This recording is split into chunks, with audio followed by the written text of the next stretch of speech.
In this video, we strive to remain spoiler-free, discussing only story and plot elements from the books relevant to what has occurred already on the show. When necessary, a spoiler warning with a countdown will be given.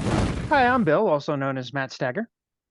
I'm Max. And I'm the Geeky Hippie. Welcome back to What the Adaptation, or should I say, What the Adaptation, the YouTube show that reviews adaptations from one form to another. This week we continue with Wheel of Time, what we started with. This week it's episode 204, Daughter of the Night.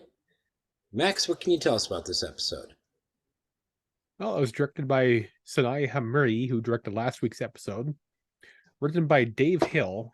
They have a total of 14 writing credits for Game of Thrones that includes staff writer, executive story editor, and they also wrote 3 episodes for Game of Thrones. Mm-hmm. In this episode of Forest Company, Lana is stuck between a tree and Alana. Egwene tries to comfort Nynaeve, but her braids are having none of it. Elaine handles Egwene's ego better than she does that mop. 100%. Leandrin pulls a reverse Uno card on the 3 girls. Ooh, too soon. Ooh, it's always going to be too soon. Perrin met Hopper and gave him some scritchies. Matt's dice still haven't woken up, and Min is given a deal that leaves an ishy taste in her mouth. Ooh. Meanwhile, Moraine got out-mayored by her sister, and Rand finds himself in a sticky situation. Yeah. So, guys, what do you think of this episode?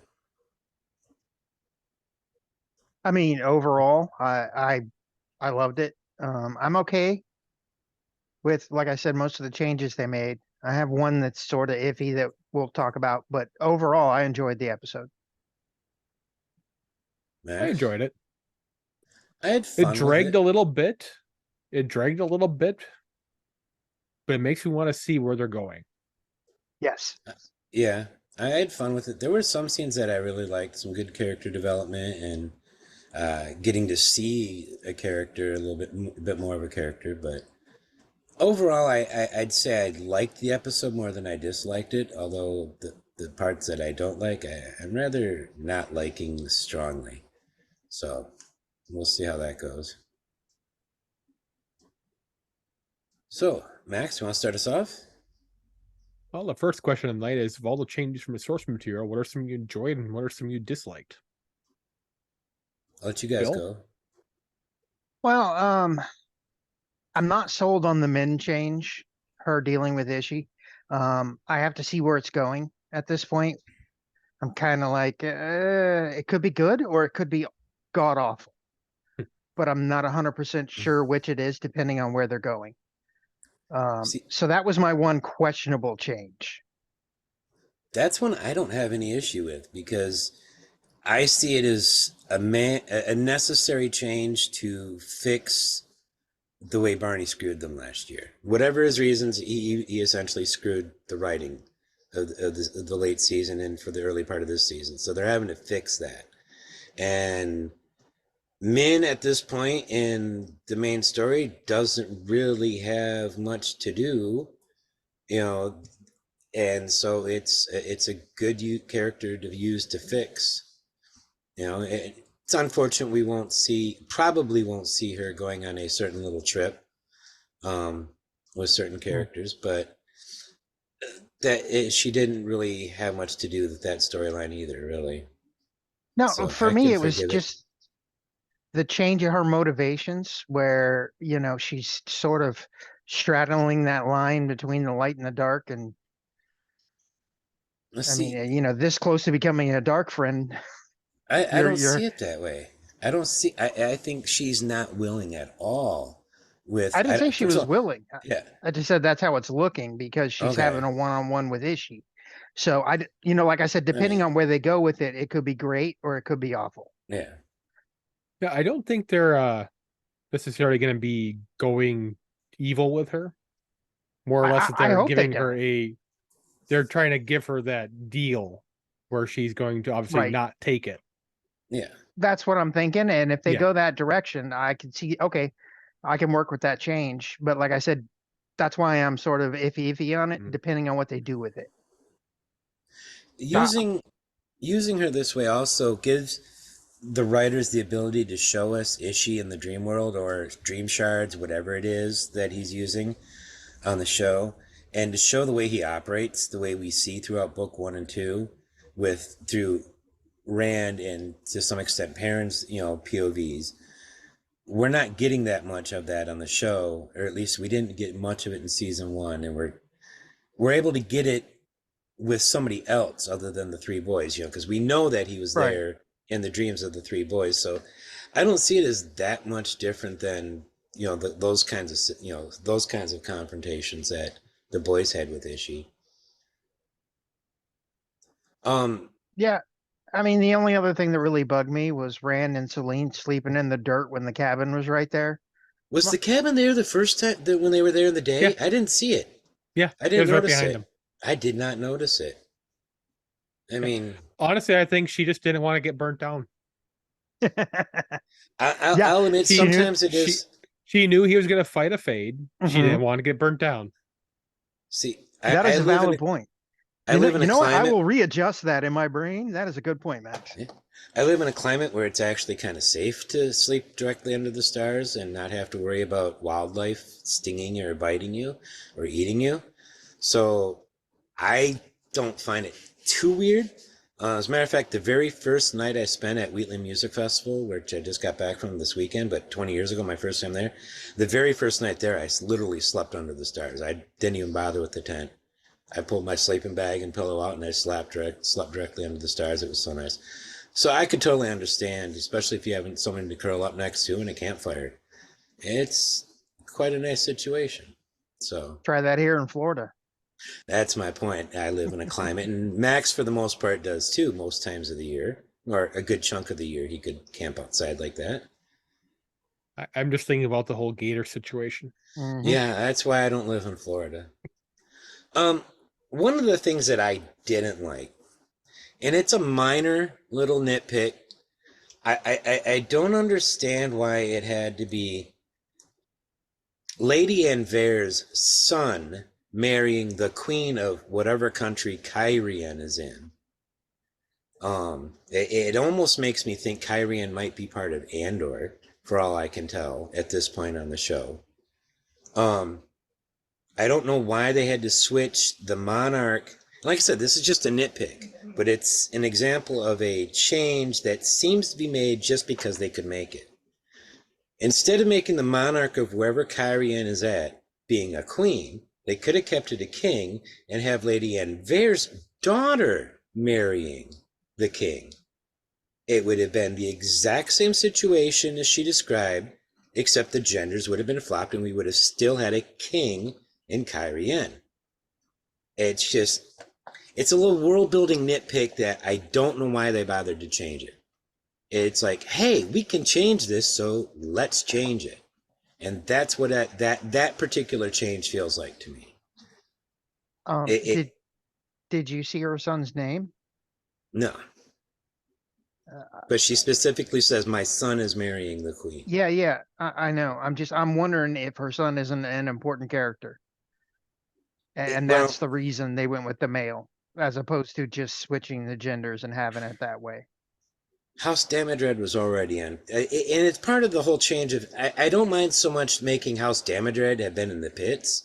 Maybe that could be a result of, Laman, what Laman pulled 20 years ago. Well, it is. She says that. She says after our uncle ruined us. Right, but, in the books, House Damodred was still quite well off, So, I don't know. I actually think I know who her son is, and that's going to be Lord Barthane's Damodred.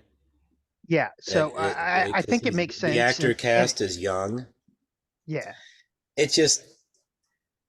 They mess with the politics of Kyrian because they could, is what it feels like. And I don't get that. I don't see how it makes things better for storytelling on screen. The changes they've made. Simplified. It streamlines it. It absolutely streamlined it. I thought it was streamlined to begin with, but did you? Are you serious? Yeah, I never had a No. problem with the secession and who was in. Some of the stuff Okay. that I Not never everybody is misunderstood. into the intricate politics of Kyrian. So you got to keep Yeah, that in mind for your viewers as well. So Mhm. they have to streamline it. I don't think it needed it, but we'll see. Well, Did yeah, you? like I Was said, there if you're into that, was there any that you disliked, Max? Well, mind you, this was enjoyed or disliked. Um, let's see. I'll get to the one I liked in a minute. yeah, There were, obviously the whole episode was changes. Straight up. I mean, Yeah, pretty much there was nothing in this episode that was straight out of the book 1-to-1, obviously. Mhm. That I could like pinpoint out of the episode. Maybe the sort of the turning of Leandrin, but that was like out of order, obviously. Because she brought them to a place instead of like turned on them right away. right. Knock them You know? unconscious and drag them Yeah. along. And like that was a change I was kind of a little suspect. Like I'd say I kind of dislike that a bit of, oh hi, you're unexpected, boom, whack you unconscious. See, I kind of like that because it leaves the question open. I've seen a lot of people who have never read the books going, Mhm. well, she warned Nynaeve not to do Mhm. anything rash, so she's just knocking them out to take them back to the tower. I've seen a lot of people saying that who Yeah. haven't read the books, and I'm like, okay. So, I get that Yeah. change. I'm okay with that one. But I could see where, From a dislike angle, that adds more to the whole fake out thing that keeps adding more and more fake outs as a distraction to the show. such as Just constant fake outs being in general okay. as a to the show in general. Fake out deaths, fake out whatever. But I wasn't necessarily too pleased about her straight up knocking them out versus leading them somewhere and like, oh, bye. yeah, I'm because I not- mean that's the shocking thing yeah. in the books is Yeah. it's literally like, oh, come along, we're having a great, we're Mhm. doing this, we're doing that. Then she sort of kicks them out, Yeah. Yeah. Well, see, and it's the thing very I liked shocking. actually ties into the girls leaving is I actually liked that, the way Leandrin went about it, that she told Nynaeve, the news that, Perrin and Loyal were captured. It was mostly Loyal was captured, and using that as the motivation to get the girls out of the tower. I like that because I don't remember that being the reason why they left the tower the first time with And I Leandrin. didn't mind that as a hook for the first season because of how everything got kind of wonky from season 1. As a tie-in, I didn't mind that. Her kind of knocking them unconscious versus leading them, I'm not sure how I necessarily like that. I'm a little Because confused. it does lead by to that. questions of how are you going to now move 3 bodies inconspicuously through Tarvalon. We did see in one of the stills before the season Mhm. finished. It shows Leandrin. It looks like she's coming out of a gateway. She's leading horses, and behind her you can see it looks like Yeah. white. Those are the girls in the dresses. She literally has them Yeah. either unconscious or bound with air to the horse. But now you got to haul these 3 bodies across horses throughout Tarvalon, through a waygate. Through the ways, yeah. Yeah. How are you getting them through the whole city? Should be Through all the interesting. guards. That'd be kind of interesting. I mean, you're in Asadi, but still. Well, you don't have to go through the city if you can get to the Waygate, because the Waygate's on the tower grounds. Outside the city. I thought it was outside. Because remember, they went through Tarvalon no, outside but the city They went to a Waygate outside the city, but in season 1. they didn't say that there's not a Waygate on the tower grounds in the Grove, which there quite possibly could still be, which is where it I'm originally not sure is. why there would be 2 that close, though. Because Here's I the don't thing. know.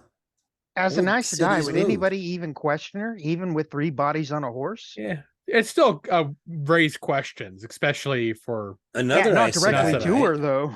Yeah, But another still, Aes it Sedai raised might. questions. Absolutely, Even but on- at this point, I don't Yeah, think she even cares. on tower grounds, it would still raise questions. Yeah, I don't think Leandrin cares at this point. I mean, No. you just kidnap the changes that I- daughter heir, you're done. I'm not going to say changes I like, so to speak, but interesting changes because they do spark questions. Is end of the episode. What the hell is going on with Lanfear? That's Because- where I have a dislike. Now, big one. here's the thing. I have a like. So a lot of people are disliking it, but then you got a question. Eye of the World. What happened with Agenor? He regrew his entire freaking face. Balsmon got stabbed through the heart in book 2. A couple times, yeah. But yet Lanfear gets her throat slit, and that's too much apparently. Mm. And then she has some black going in her eyes. I loved that shot. And we don't really have any details really of how the true power works. Or what all the Dark One can heal of your body. Because we do know that Balsmon did get burnt. And it healed. Yeah. I love the Moraine trying to gank Lanfear. I loved it. It was surprising. It shocked me. That I don't mind. I enjoyed it. Mm-hmm. I just really don't like this. And despite what Max says, to me, it's still an implied immortality that is not there from the books. That is not part of what the Forsaken are. The Forsaken are human. They are just people who happen to have a lot of skill and power using So if you channeling. remember, why was Agenor and Balf, whatever his name is, Baphomet, why yeah. were they so decrepit looking compared to the others? Because the Dark One sustained They were their closer life. to the surface. Right. Yes. Whereas But the others were they deeper. weren't ganked. They weren't dead and then come back. They were incinerated. That does happen. Their bodies were incinerated. Yes, and then they were dead, and then their souls were brought back in entirely different bodies. This is a body regenerating and healing itself.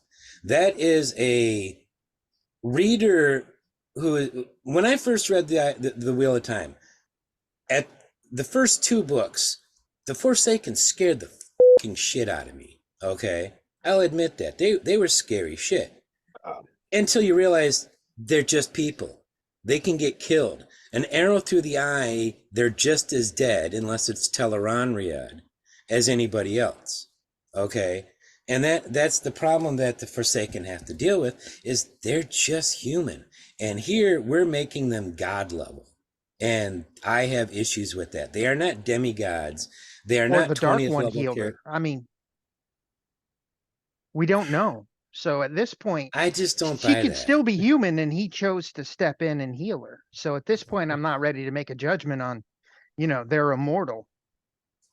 And like I said, we do have cases from the earlier book where we do have these regenerative things that stand out. The only one we see is Ishamael. And we do have Agenor. We do have Agenor's face literally regrowing in real time. I don't remember that, and that happens literally at the Eye of the World. Yep, and that could have been Mask of Illusions. Moiraine did not literally grow 20 feet tall in Barrelon. She made an illusion that she did. Yeah, but Agenor's face was literally a husk when he came up, and it got younger as he came up the hill. Mask of Illusions could do that. And at this unless point, Lanfear was using Mask of Illusions to make herself look like she just had her throat slit and bled out, I don't see how MOI could be affecting that here.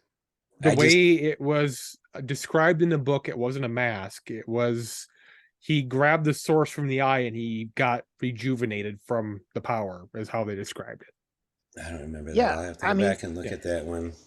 Honestly, it makes more sense to do it this way than it does the body switching. That is going to be much harder to pull off in the long run for a television show. I was always not expecting them, except for maybe 1 or 2 characters much later. And we were always told that Balefire is the main way to kill him. Yeah, is the way to put them down. But in a way, they are sort of demigods. They've been around for thousands of years. They're not aging. No, they haven't. They've been in a non-existent state. They've essentially been in stasis, except for the ones way up at the surface, like Balthamel and Agenor, where time actually affected them. To the rest, to the other 12, it's been that amount of time. It's No, been, it has. they've had dreams, but their body hasn't Yeah. been affected by time because time hasn't been affecting the physically. You just said it there. It's Their body hasn't been affected, but their Agonor's minds are body did. because they were too close to the surface. The rest were down in there. They were Their bodies were affected. Their faces were the aged others' time until wasn't, they but de-aged. the others weren't affected by time. And if what you're describing with Agonor was when him and Rand were dueling over the cables The well. the true power, or the eye, that might have No, just the been clean Sidene, an yeah. effect of clean Sidene. Okay, It was a whole didn't- Jordan thing. and we've Early consistently this season seen when a woman channels, we've seen her channeling. We've seen a visible effect, a light effect. And we didn't get that with Land of Fear. So she wasn't being healed through that kind of method either. So I don't know. Her eyes, I don't man. think you're going The to. saw. Yep. The Yeah, saw there was was the a- dark one healing her. As the saw came into her That's eyes. the saw is just a side effect of channeling the true power for too often. Exactly. Yeah, because the dark one allowed her to But do that and heal. So here, what happened was She's still her human, eyes were but- clear. She blinked, and then she had the saw, which implies that she was channeling Yeah. the true power to heal herself, because the true power doesn't actually operate the same rules as one power. So she's Yeah, healing. so the implies that dark it can- one was healing she's- her in a way. So she's healing the one thing Nynaeve never could heal, and Rand could never heal. No, because she was never dead. She got cut, but you don't die immediately. I mean, she didn't Mhm. decapitate her. She She stabbed her in the chest and she cut her throat. That's not instant death. You still got to bleed out The heart alone was enough. if it That hit was the a good. heart. That looked mean- like it hit the heart Yeah, it went Even through then- that. It went through the chest, but I'm just saying, right here. until you Yeah. bleed out, you're still alive for a couple minutes. So she has plenty of time to focus if she Alright. can. I mean, I I get what you're saying, Mhm. that it could fundamentally change the way the Forsaken are viewed. I It- get that, but I don't think it's it an goes es- it- against anything th- in the book too explicitly. It's an example of what a term that I first heard used referring to Wheel of Time, or at least the show, from John last year on our season finale episode. Power creep. We're going to have too much power creep already, and it's just they're just Well, going. With I a mean- story this long, you have to.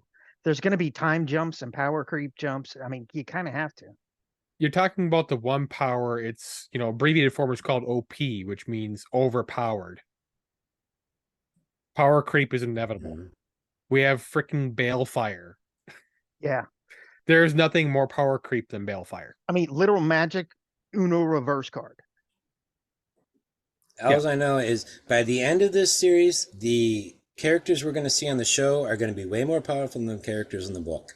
Is the only way is the direction it looks like it's going. Okay, I don't think that they're going to need the Chosen Call to cleanse the taint. The rate that they're going, they're not going to need it,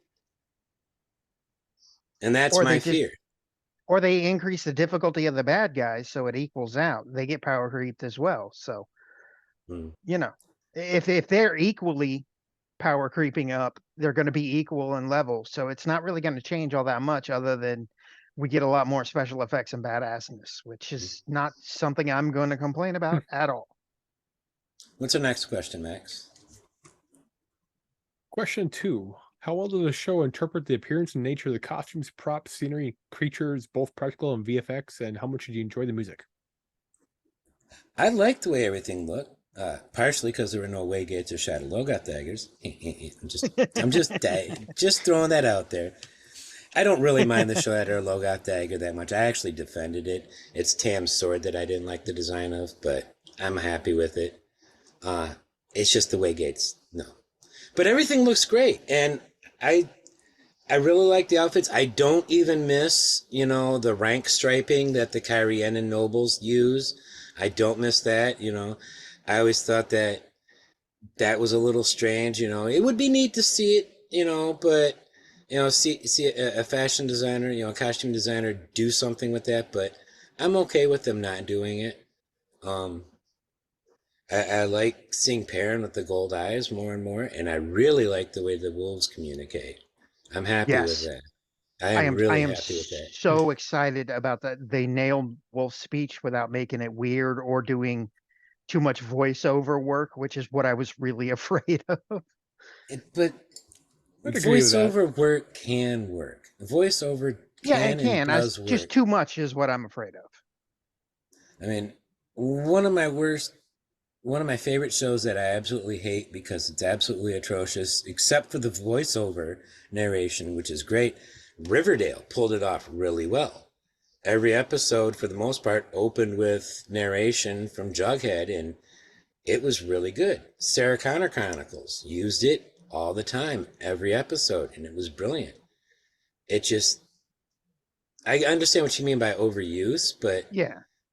with the nature of the communication, at some point there's going to have to be more than us, the viewer, seeing images. We're going to have to get words because they're, if they're going to do some of the concepts that, some of the stuff that Perrin talks about with Hopper, you can't just get across with images like that, I don't think. Oh, You know, yeah, no, I agree. There is going to be some voiceover. I just didn't want them to be so dependent on it that that's all we're going to get. okay. That's what Because, I mean by too much. There's going to okay. have to be some because there are conversations and, scenes like We Come that we need voice for. Absolutely, Right. Well, 100%. once Hopper dies, then we can get some voiceover. Oh my God, rip my heart out right now. I love that Yeah. dog so much already. Yeah. I love Hopper. Yeah. Can we talk about Moraine talking about I want to keep a low profile and then she goes out in a giant blue hoop freaking dress? I'm like, what are you thinking? And you're going to the foregate where you stand out like a turd in a punch bowl. Why are Yeah. you doing that? Speaking of costumes, we have what was it? Is it Leanne, the keeper? Ooh, Leanna. yeah. Jen pointed that one out on Twitter. I think it was Jen pointed that out. That reminded me of a dress that Natalie Dormer wore on Game of Thrones. That one that, there was a Yeah, dress that was a lot like that. I call it the rolled up carpet because at the top it kind of looks like a rolled up carpet. Looks like Every time somebody I see stuffed that her. dress, that's what I think of. Yeah, But it her looks like she's a earrings were burrito. freaking awesome. Yeah. They look kind of uncomfortable. Yeah, but they looked awesome. Let's see. You had the whole Alana stuff going on. Yeah, Yeah. that was very breadcrumby, we'll call it. Just Yeah. sprinkling seeds. Music wise, nothing Oof. stood out in this episode for me. Like, I'm sure there's music, but I didn't even notice it between everything going on.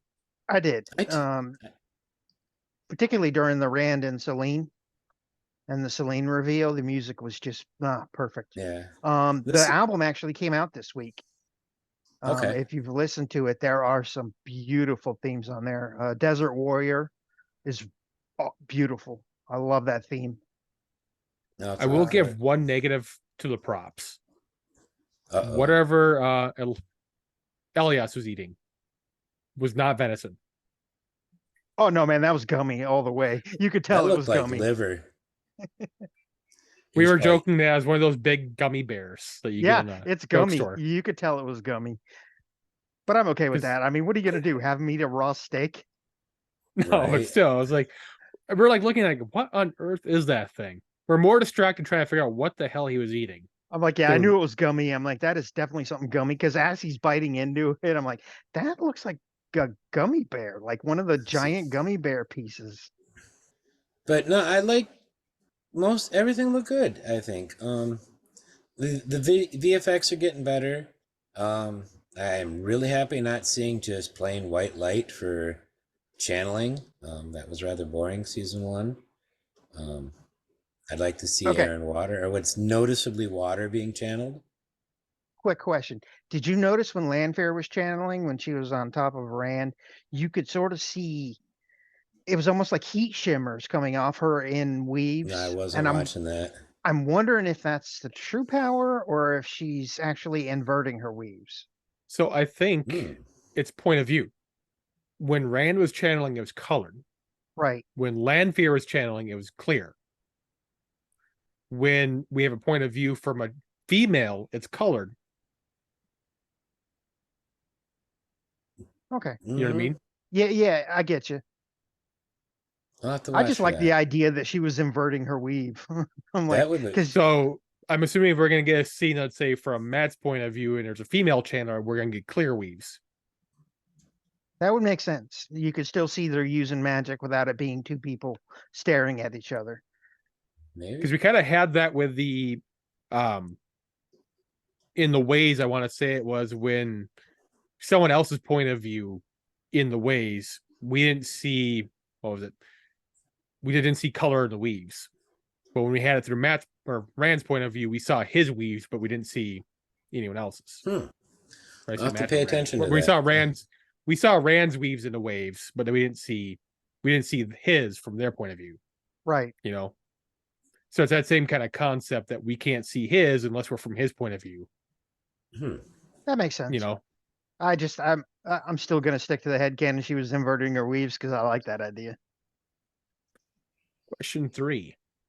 What is a scene or sequence you most remembered, enjoyed, or hated? I'm Go only on. going to give positives here. I really liked all the Elena Gwaine stuff. It really gives you really get to start to see who Elaine is, and I like that. Elaine's one of my favorite characters in the series, but despite how many people feel about Elaine, I like Elaine. And I also liked all the parent stuff. I think the parent stuff is actually probably my favorite stuff of the episode. At this point in Parent's storyline, his stuff is some of my favorite stuff to begin with anyways, though. So, his whole exploring being a wolf brother was always some of my favorite stuff early on. Yeah, for me, my favorite scene was definitely Elias and Perrin with the wolves. It was short. There wasn't a lot of it. I really left me wanting more. It But wasn't just Hopper jumping. I mean, don't get me wrong, absolutely. And if I can get that as a sort of screensaver of just him hopping across my screen, I will. Because you all know I'm a Hopper stan, so I will do that. But overall, that was my favorite scene. Second, probably going to Moraine being an absolute savage in the last scene. I mean, just the way she pops up behind her and slits with a very gone girl vibes Oh going yeah, on there. I do still Yeah, think she would have. she's been channeling that character quite a bit. Yeah. I still say after seeing that movie, I think she might have been better as Lanfear, but she would have done a really good Lanfear. I don't know, man. She was savage though. I mean, I liked it. So what does that say about me? Never mind. I don't want to think about it. Moving on. No, Steve. I did like that scene where Alana said something along the lines of, "I'll burn you all if you mention the salt in this meal, yeah, or I'll set you all on Oh fire." yeah. Oh, dude, that question of where's the third one go? Oh my God. That has me falling out. Like, that is so rude. Why would you ask that? Family. Yeah, Yeah, family. But it was really a wrong question, but it made me laugh, and it was a really enjoyable moment because you could totally see that one person in your family being that person. And makes you wonder, is that a cousin? Is it a daughter, a granddaughter? great granddaughter. I mean, we already see I that doubt it was the mother, obviously. they've seriously aged Moiraine up. In the book she's By only about 50 years? 45. She's Yeah, about in the book she's 45, about 50 years. 45. Yeah, here she's got to be at least, I don't know how Tripping on old Lindsay 70. Duncan. Yeah, Lindsay Duncan. Let me see how old she is, just to get a ballpark. The book she's 42, give or take. I don't know, but I love that moment where she completely outmaneuvered Moraine. Yeah, Mwah, beautiful moment. And if anything, that shows you how off her game she is right now. Yeah, I think so. Plus, it shows you a little glimpse of the game of houses. yeah. Let's see. Was there any particular scene I hated? It's like this episode almost felt like a lot of little scenes that kind of like, I don't know, just a lot of little scenes that just kind of intermingle a lot, spread out. If that makes sense. Because like the Alana things, like they felt like 10 little individual scenes dispersed throughout. I really got to give it to the Ivan and Maxim scenes. I love that they were able to connect with Lan in very different ways and bring up different points and points of view. So I really enjoyed their performance. They're what do you call it? When they're all three sitting on the ground trying to meditate. Meditate. Yeah. It's like, well, he lasted 10 Maxim minutes. can't do it. Yeah. Yeah. Love that scene. I'm not sure who my favorite warder on the show is so far. It's a toss-up between Maxim and Avon. I really like those two. Lan. I mean, everybody loves Lan, but I really like Maxim and Yvonne so far. Both I'm going to go with seasons. Maxim. I think Maxim is my favorite warder so far. Yeah. Yeah, Yvonne's so serious. I like that, though. I'm not sure as far as like, hated scenes. I'm not sure I particularly like the awkward warder in the tower to Nynaeve. Yeah, that was just weird. The directing for that scene just didn't seem right for me. I didn't like the blocking. He felt creepy. Yeah. He felt very creepy. Yeah, a little. When So I don't know if that's what they were going for. I mean, if it is, congrats. You nailed it. Yeah. And I don't know about Leandrin up there, but she's just like, I don't know. It's like she was mad about it for the wrong reason.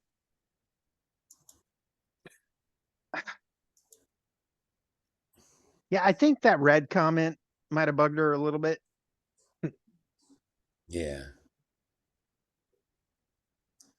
What's next? Number 4?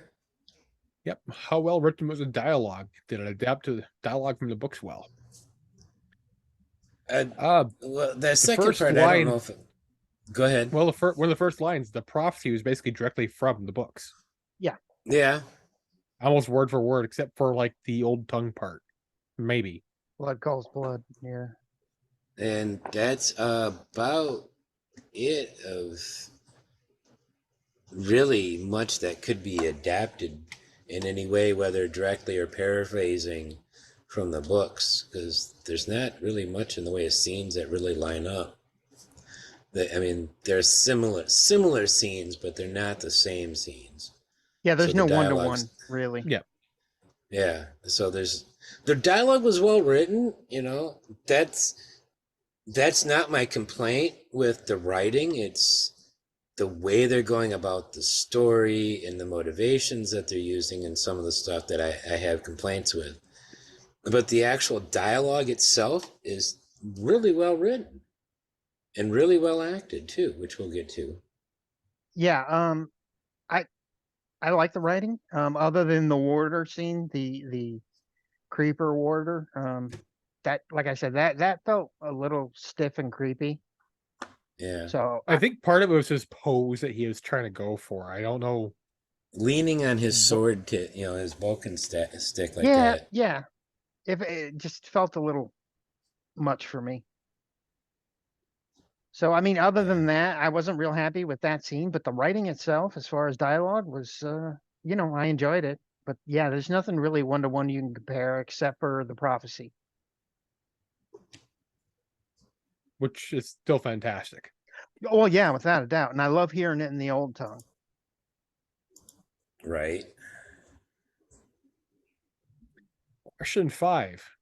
Did the actors deliver the lines well, and who do you call the best or worst actor of this episode? I think everybody delivered their lines well. Although there was that awkward performance by that, as we talked about by that warder in training. But I really want to point out how good Kate Fleetwood is continuing to be as Leandrin. I think she's beating everybody else out for the most part. It's, you know, on consistency on how good she's doing and what kind of performance she gives. Zoe Robbins gave a really good performance this episode as Nynaeve, I think. But she's usually doing a good performance. She's, if not as good as Kate Fleetwood, it's still pretty good. But this episode, for me, it was Lindsay Duncan as Lady Ember. First of all, I love Lindsay Duncan. I've seen her in many things, and she's always really good. So it was cool seeing her as part of the cast for the season. Yeah, I kind of have two that are tied. Lindsay Duncan and Natasha O'Keefe. Okay. Her Lanfear right after Rand Channels was so convincing that for a second I had to remind myself who she really is. She really seemed terrified, but at the same time angry. And yeah, she delivered. And she turned that switch and went from that to very menacing very quickly. And, Yeah. the moment Rand said he loved her, the sort of excitement exuding out of her, that toxic excitement, I could feel it. So, yeah, it was kind of tied between those two, but I absolutely loved Lindsay Duncan as Lady Damodred. I mean, like I said, her turning the tables on Moraine was just beautiful. Yeah. Well, aside from everyone you two have mentioned, I'm going to give the thruple some, props for everything into this episode. Gotta love the And- throuple. And then Kay Alexander for her scene with Ishii.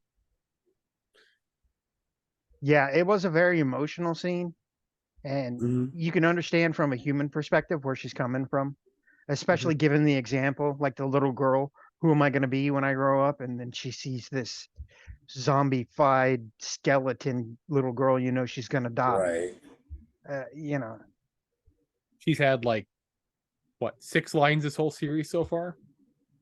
Something Yeah, like the pretty books. much. Feels like that. Yeah. And honestly, I feel like she's delivered those lines well for what she's been given. Oh, absolutely. And I'm definitely looking forward to later seasons where she gets more involvement. Question 6. The themes present in this episode, which one caught your attention?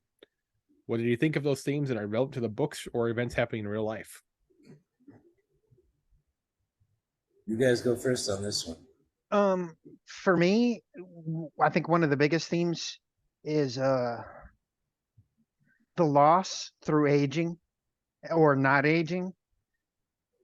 Is pretty clear throughout the entire episode. I mean, from the moment they introduce Moraine as her older sister, you get a better scope of it, and that whole relationship is messed up basically because of how Moraine has aged as an Aes Sedai. You get Leandrin, who has that heart-to-heart with Nynaeve talking about it, and yeah, I think that was one that caught my attention. So it kind of relates to what I was going for, was a duality of family, in that we had the Leandrin who is pushing away everything her son, if it's even actually her son, we don't know at this point, pushing him away and hiding him as a secret. We have Moraine, who has pretty much forgotten that her sister exists, but doesn't make it a secret like Leander did. And you have Alana, who's pretty much embracing it. Yeah.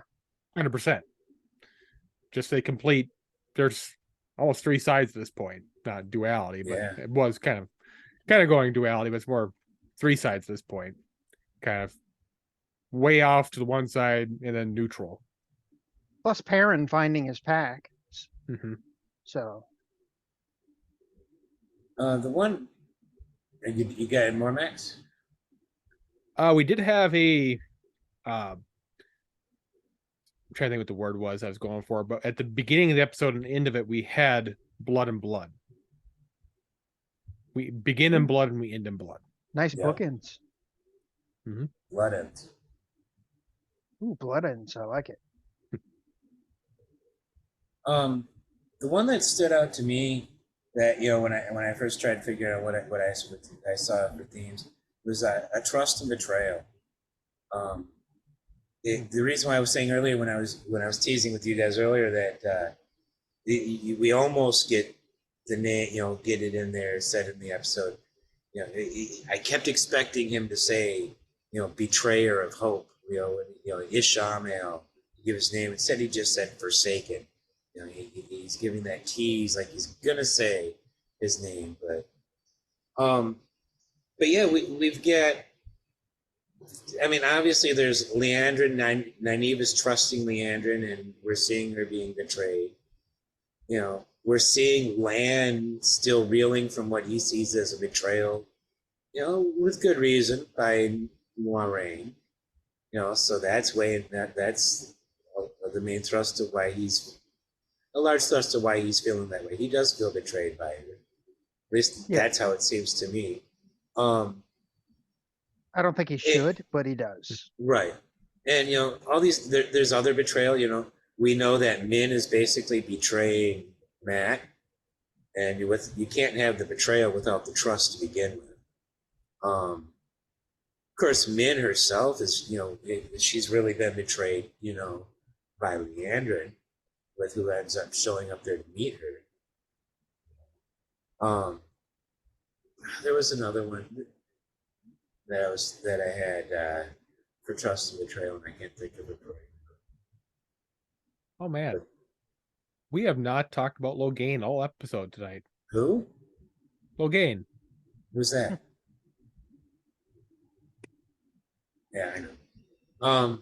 Moiraine was kind of betrayed by her sister. She had no idea, that the betrayal in the form of her sister has more eyes and ears and clout in that city than Moiraine did. And essentially, I mean, she told Moiraine that your eyes and ears are now mine. They've betrayed you. They served me. What was the other one? I can't think of the other one. I'm blanking. Well, Moiraine is basically betraying Logain because we know she's not going to let him unalive himself. Well, if she has the oaths, she'll leave the knife. Tell the truth. She was very careful.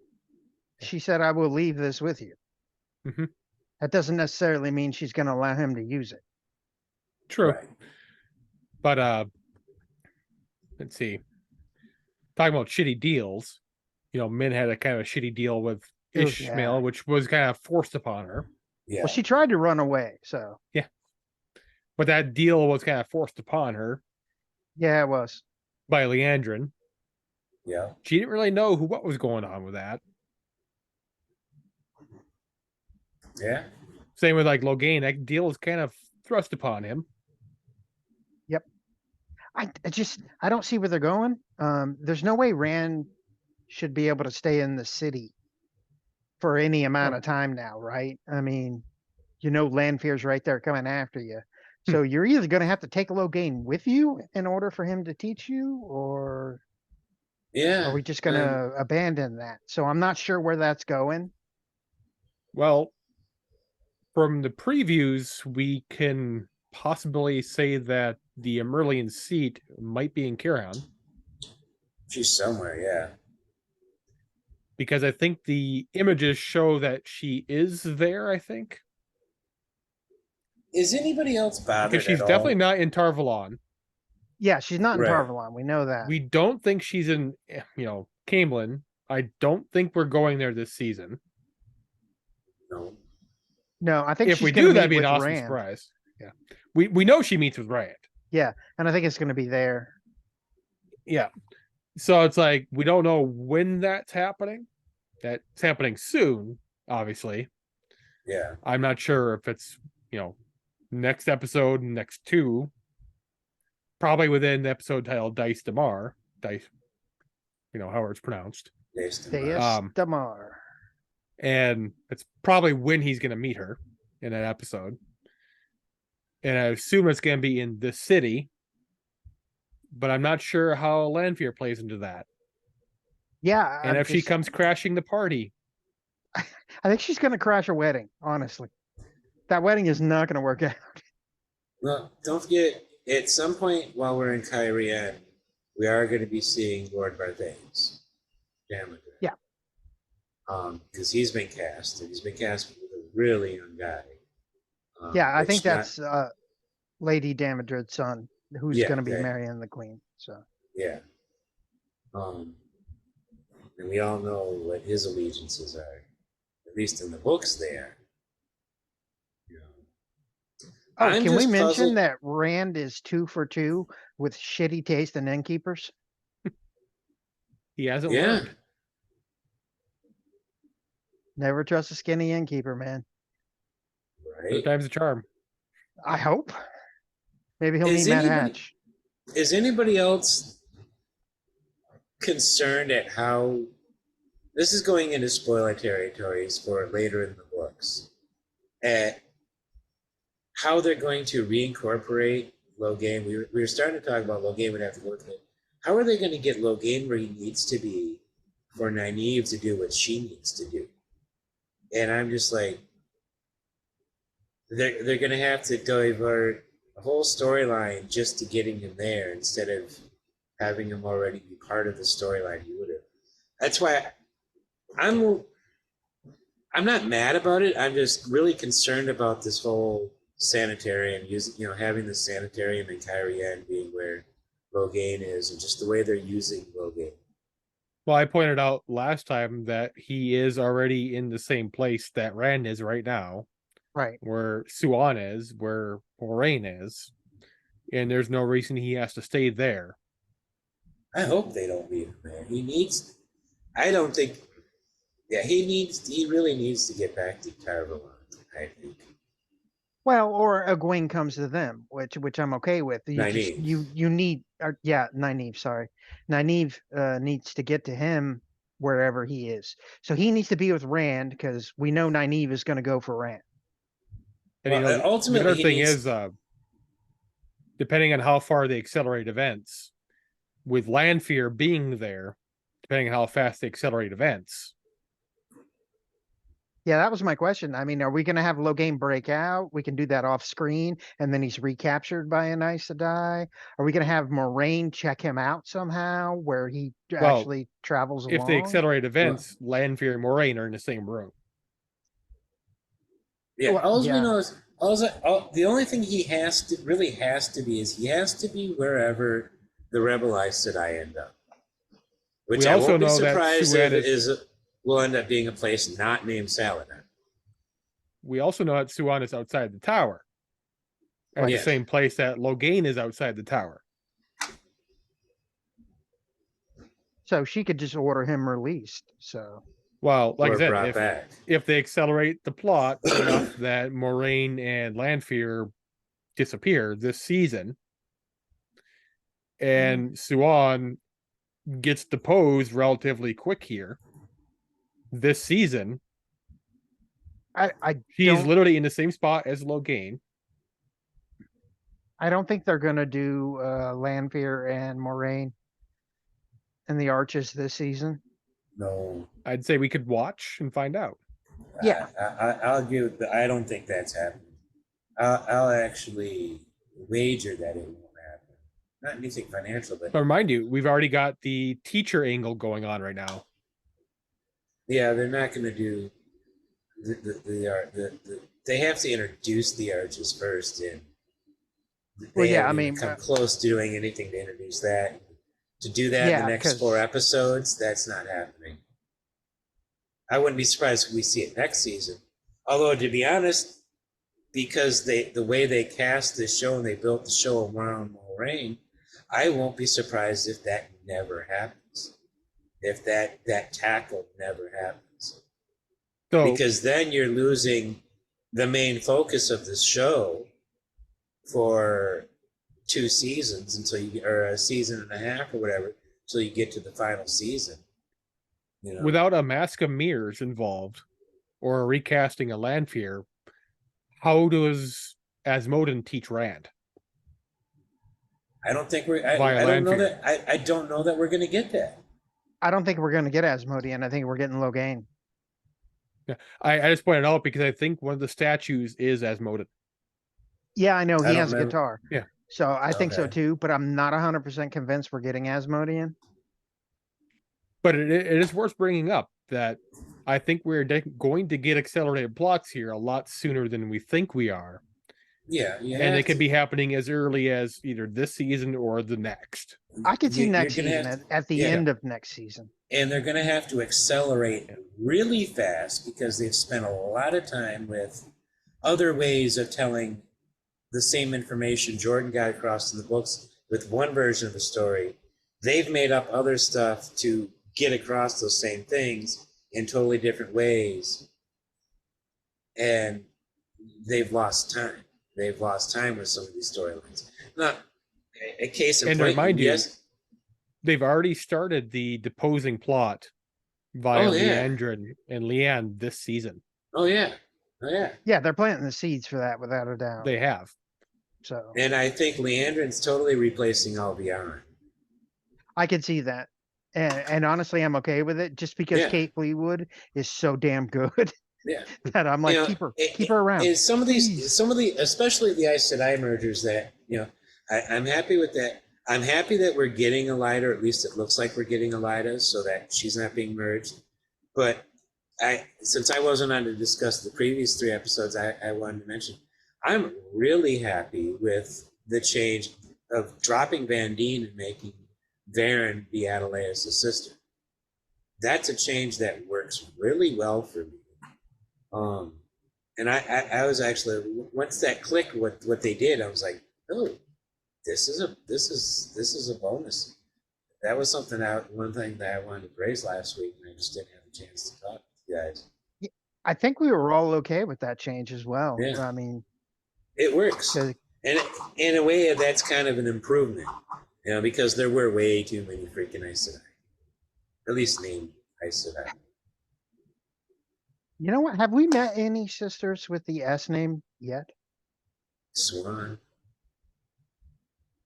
Well, she's Amerlin, her mother, so we're not going to count that one yet. What was that blue that went out west? The short-haired blue, the speaker, the sitter. I don't know. What's her name? Magdan. That's right. Or something like that. Maigan, I think. Megan. Maighan, maybe. Maybe just GAN. I'm like, yeah, I keep waiting for a whole slew of Aes Sedai with Yeah. S names. Yeah, we meant And Shiriam. Shiriam. Shiriam. Yeah, there we Yep. go. I I had fully to double expect. check the name. I fully expect to see Megan later this season when we're in fall or when we're around the Shan again.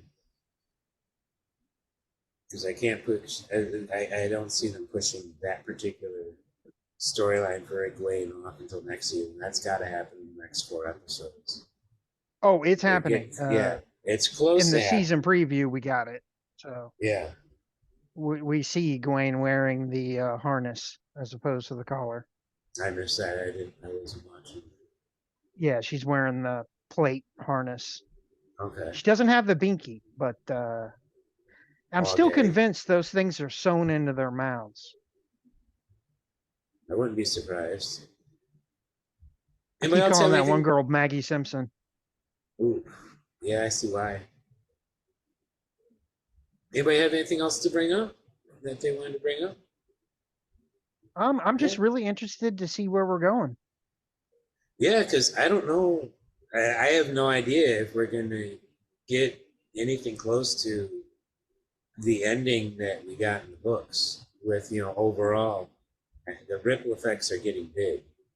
And I think we might have a tsunami by the time we hit season 5.